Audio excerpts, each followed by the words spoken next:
I'm going to tell you from my perspective, and this is not the perspective which is the right perspective by any means, because I'm very young to this. I'm very new to this.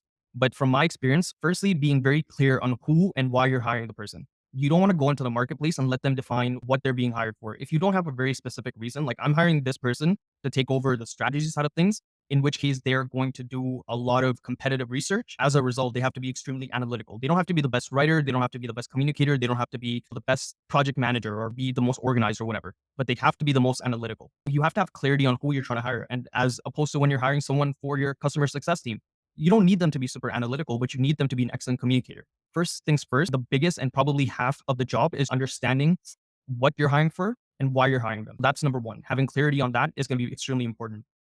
You can relay this message to your job posting, and you can try to put in some of the activities that this person is going to do, some of their roles and responsibilities, who they're going to be working with. These are all things which can show up within the job outline itself. The other thing I try to do is I try to ask questions, preliminary questions. Tell me about companies that you've worked with, or tell me about what is your strength in SEO, or tell me about some of the people that you follow in the space. This will give me a better idea as to what this person is exactly looking for, and give me a little bit of an idea as to how far along in their journey they are. Because people who are starting SEO look up to different people than people who've been in SEO for 10 years. That's what I found. Yeah. So once you have this in place, then you're actually doing the face to face, which is the other half of the journey, to be honest with you. Once you have everything clear, at this point, you're using your gut.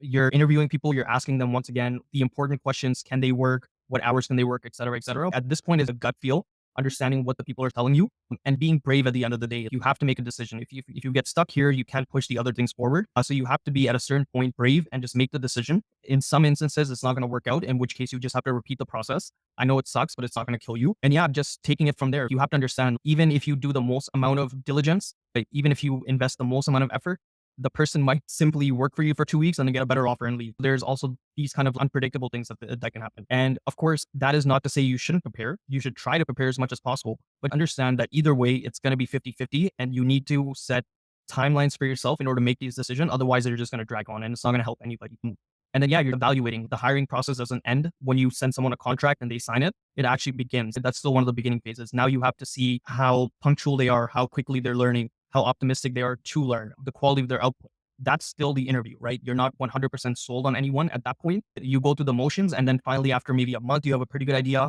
After 3 months, you have a better idea. And then after a year, you probably have a really good idea.